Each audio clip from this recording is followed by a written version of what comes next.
بس رمضان کی سب سے بڑی تیاری کیا ہے کہ اپنے دلوں کو صاف کر لو پہلے سے، کہ جس دل میں نفرت ہو، بغض ہو، کسی کے لیے غصہ ہو، کسی کے لیے کیا کیا جذبے ہوں، دل صاف کرنا۔ ہمارے گھروں میں روزانہ جھاڑو ہوتا ہے، یہاں مدرسے میں روزانہ صفائی ہوتی کہ نہیں ہوتی؟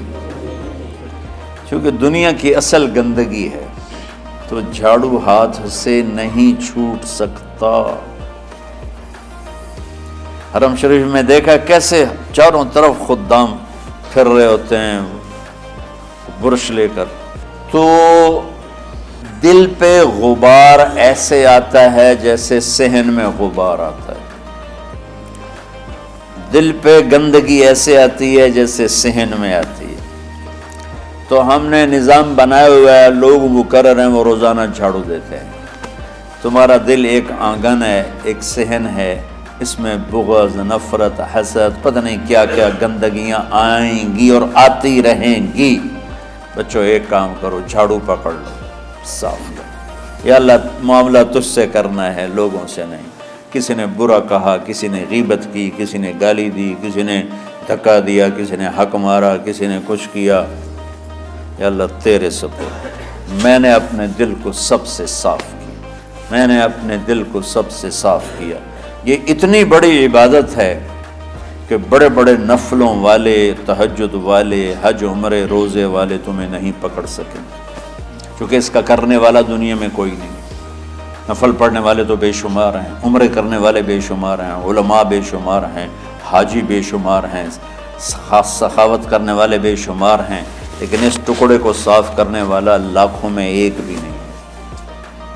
مشکل کام، آپ یہ سیکھ لیں، صاف کرو، صاف کرو، صاف کرو۔ یہ رمضان کی سب سے بڑی تیاری اور علم کو حاصل کرنے کی سب سے بڑی چابی ہے کہ اپنے دل کو کھلا کر لو۔ کوئی چیز خالی ہوگی تو کچھ آئے گا۔ جس دل میں بغض بھرا ہو، نفرت بھری ہو، حسد بھرا ہو، کینہ بھرا ہو، اس میں خاک آئے گا، اس میں تو علم کی ایک کرن بھی نہیں آئے گی۔ اس زبان سے چاہے جتنے مرضی موتی بکھیرے، دل اس کا اندھا ہوگا۔ لا تعمل الابصار ولكن تعمل القلوب التي في الصدور۔ یہ آنکھوں سے اندھے نہیں، دل سے اندھے ہیں۔ تو بچوں اپنے دل کو صاف کرنا سیکھو۔ وہ کتنی مشہور حدیث ہے، آپ نے کہا اس دروازے سے ایک جنتی آ رہا ہے، تو ایک انصاری صحابی داخل ہوئے، جوتا ہاتھ میں، داڑھی میں وضو کا پانی۔ اگلے دن اس دروازے سے ایک جنتی آ رہا ہے، تو ایک صحابی آئے، ہاتھ میں جوتا، داڑھی میں وضو کا پانی، وہی صحابی۔ اگلے دن اس دروازے سے ایک جنتی آ رہا ہے، تو وہی صحابی 3 دن جنت کی بشارت لیے۔ اس صحابہ کی جماعت میں ایک شخص ہیں جن کا نام ہے عبداللہ بن عمرو بن عاص۔ ان سے بڑا عبادت گزار صحابہ میں کوئی نہیں تھا، نہ سابقین میں نہ متاخرین میں، نہ پہلوں میں نہ بعد والوں میں۔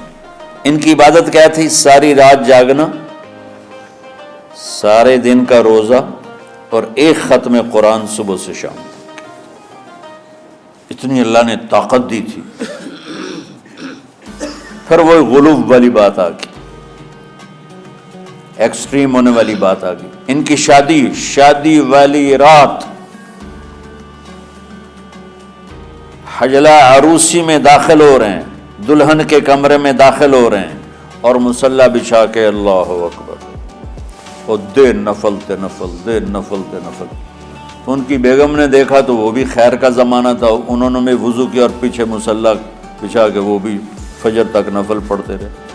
صبح ہوئی تو حضرت عمرو بن عاص رضی اللہ عنہ نے پوچھا، بیٹی رات کیسی گزری؟ کہا جی ماشاءاللہ آپ کے بیٹے تو بڑے عبادت گزار ہیں، ساری رات نفلوں میں ہی گزری۔ تو وہ ان کو شکایت کر دی۔ حضرت عمرو بن عاص کو اتنا غصہ چڑھا، بیٹے کو تو کچھ نہیں کہا، کتنی حکمت کی بات ہے، سیدھے گئے اللہ کے نبی کے پاس، یا رسول اللہ یہ عبداللہ دیکھیں کیسا نادان ہے، اس کی شادی کی ساری رات نفل پڑھتا رہا۔ تو آپ کہتے ہیں ماشاءاللہ ماشاءاللہ کتنی بڑی بات ہے۔ نفلوں میں گزر گئی، رات بھی نفلوں میں گزر گئی۔ تو آپ نے حضرت عبداللہ بن عمر کو بلا کے ڈانٹا کہ تو نے مہینے میں 3 دن روزے رکھنے، بس اس سے زیادہ نہیں رکھنے، اور ہفتے میں 1 قرآن ختم کرنا ہے۔ کہا یا رسول اللہ میرے اندر طاقت زیادہ ہے۔ پھر اچھا 15 دن روزے رکھنے، کہ نہیں میرے اندر طاقت زیادہ ہے۔ آپ اس کو تھوڑا تھوڑا کر کے گھٹاتے رہے، اور وہ ہر دفعہ نہیں یا رسول اللہ میرے اندر طاقت زیادہ ہے۔ تو آخر میں آپ نے کہا اچھا چلو 100 میں داؤدی پہ آ جاؤ، 1 دن روزہ رکھو، 1 دن افطار کرو، اور 3 دن سے پہلے قرآن ختم نہیں کرنا۔ تو آپ نے اس کو پیچھے کیا۔ یہ بیٹھے تھے اس محفل میں، ان کے دل میں آیا کیا یہ بزرگ مجھ سے زیادہ عبادت کرتے؟ رات میں ساری جاگتا ہوں، دن روزہ رکھتا ہوں، 1 ختم کرتا ہوں، تو جنت کی بشارت تو مجھے ملنی چاہیے تھی، ان کو کیسے مل رہی ہے؟ یہ کسی کتاب میں نہیں لکھا کہ یہ ان کا جذبہ تھا، لیکن جو کہ میں ان کی سیرت کو جانتا ہوں تو مجھے خیال آتا ہے کہ ان کی نفسیات میں یہ بات آئی ہوگی، چونکہ صرف انہی کو خیال آیا کہ میں جا کے دیکھتا ہوں کہ یہ بزرگ کیا کرتے ہیں۔ تو ان کے پاس پہنچ گئے، چاچا ذرا، وہ ادھیڑ عمر تھے، چاچا وہ میرے ابا تھوڑے ناراض ہیں، تو کچھ دن آپ کے پاس گزار لوں کا، بیٹا بسم اللہ آ جاؤ۔ اب رات ہوتے ہی عشاء کی نماز پڑھ کے انہوں نے جلدی سے چادر اوپر لی اور یوں سراغ کر کے ان چاچا کو دیکھنے لگے ایسے کر کہ اب یہ کیا ساری رات سجدہ کرے گا، اور ساری رات روتے روتے روتے روتے مصلی گیلا ہو جائے گا، یا ساری رات رکوع کرے گا، ساری رات قیام کرے گا، ساری رات قرآن پڑھے گا، اس تصور سے یوں دیکھ رہے۔ اور وہ بزرگ صحابی تشریف لائے، سرانے پہ سر رکھا، اللہم بسمک اموت و احیا، ہو گئے۔ اب یہ دیکھ رہے ہیں ابھی اٹھیں گے، ابھی اٹھیں گے، ابھی اٹھیں گے، فجر کی اذان پہ اٹھے۔ اب یہ تو حیران پریشان ہو گئے کہ یہ کیا ہو؟ اس زمانے میں تو منافق تہجد نہیں چھوڑتے تھے ڈر کے مارے کہ پتہ نہ چل جائے ہمارے کفر کا۔ تو یہ چاچا جنت بھی لے گیا تو ستا بھی پیا کہ چلو کل دیکھوں گا۔ اگلی رات پھر چادر سر پہ کر کے اور یوں سوراخ کر کے لیٹے ہوئے اور دیکھ رہے۔ چاچا پھر تشریف لائے اور سرانے پہ سر رکھا، اللہم بسمک اموت و احیا، ہو گئے۔ فجر کی اذان پہ اٹھے، یہ اور پریشان ہو گئے کہ میرا نبی کا فرمان تو سچا ہے، اس میں تو شک بھی کفر ہے، لیکن عمل کیا ہے جس پر اس کو جنت کی بشارت ملی؟ 2 رکعت نفل بھی نہیں۔ اور آج کے دور میں تم میں سے ماشاءاللہ اکثر بچے تہجد پڑھتے ہیں کہ 1 رات اور دیکھوں گا، تیسری رات اللہم بسمک اموت و احیا، ہو گئی ساری رات۔ تو تیسری رات پھٹ پڑے عبداللہ بن عمر، کہنے لگے چاچا میری ابا سے کوئی لڑائی نہیں تھی، 3 دن میں تیرے بارے میں سنتا رہا، جنتی جنتی جنتی۔ میں دیکھنے آیا تھا کہ آپ کیا کرتے ہیں، آپ تو کچھ بھی نہیں کرتے ہو، ساری رات سوتے رہتے، اب کیا کرتے ہو؟ میں نے کہا بیٹا یہی ہے جو تم نے دیکھا ہے۔ اب ان کو سمجھ میں نہیں آ رہا کہ یہ جوڑ کیسے بٹھاؤں، ادھر جنت کی بشارت، ادھر ساری رات خراٹے، اب یہ اس میں جوڑ کیسے بٹھاؤں، کیونکہ نبی کی بات تو غلط ہو نہیں سکتی۔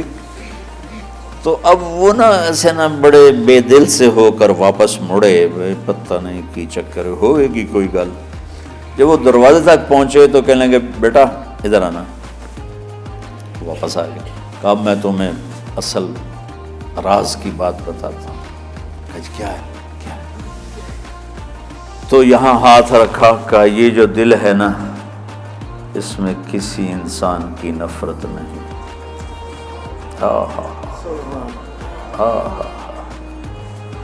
اور جب اللہ کسی کو رزق دیتا ہے، عزت دیتا ہے، مجھے کبھی حسد نہیں ہوا، مجھے خوشی ہوتی۔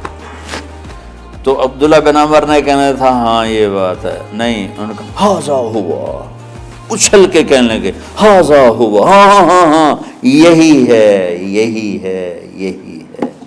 پھر کہنے کہ چاچا پر یہ میرے بس کا نہیں ہے، کون کرے گا یہ؟ اتنے بڑے آدمی ہو کر کہہ رہے ہیں کہ یہ میرے بس کا نہیں۔ تو بچوں، دنیا میں جنتی بننا ہے اور علم اللہ سے لینا ہے تو اسے صاف کر دو، سب کی نفرت سے۔ سب، اس نے مجھے یہ کیوں کہا، اس نے مجھے یوں کیوں دیکھا، اس نے میرے بارے میں یوں کیوں کہا، اس نے میرے بارے میں یہ کیوں لکھا۔ جس کی تعریف ہوتی میری کتنی برائی ہوتی، صرف تعریف تو نہیں ہوتی، بھرا پڑا سوشل میڈیا مجھے گالیاں دے۔ اللہ کے فضل سے میرے دل میں ایک ذرے کے برابر کبھی کوئی منفی جذبہ نہیں آیا تو میں دھو کے صاف کر دیتا ہوں، یا اللہ میں نے اپنے دل کو صاف کیا، میرا معاملہ تیرے ساتھ ہے، کسی کے ساتھ نہیں۔ یہی آپ رمضان کی سب سے بڑی تیاری، علم کے حاصل کرنے کا سب سے بڑا ہتھیار آپ کو یہ نہیں ہے کہ تمہیں کتابیں یاد ہو جائیں، تمہیں اشعار یاد ہو جائیں۔ تو ساری امت سے کہتا ہوں رمضان کا استقبال کرو، دلوں کو صاف کر کے، نفرتوں کو مٹا کے، مذہبی نفرت، دنیاوی نفرت، رشتوں کی نفرت، بول چال کی نفرت، سیاست کی نفرت، لین دین کی نفرت، ان سب سے اپنے دل کو صاف کرو تاکہ رمضان میں اللہ نے علم اتارا، اللہ تعالیٰ آپ کو علم عطا فرمائے، اور باقی لوگ جو عام دنیا میں زندگی گزار رہے ہیں ان کے دلوں میں اللہ رمضان کا نور اتارے اور ہدایت کا نور اتارے۔ یہ سب سے بڑی تیاری ہے اس کی۔ اور کسی سے گلہ ہے، غصہ ہے، ناراضگی ہے، کسی سے بولتے نہیں ہو، ابھی سے شعبان آ چکا ہے، آپ شعبان سے رمضان کی تیاری شروع فرما دیتے تھے، تو اس کی تیاری کیا ہے؟ وہ دلوں کو صاف کرو، معاف کرو، معافی مانگو، تمہارا قصور نہیں پھر بھی معافی مانگ لو، دلوں کو صاف کرو، اور اللہ سے سخاوت مانگو کہ اللہ کو سخی بھی پسند ہے اور صاف دل والا بھی پسند ہے۔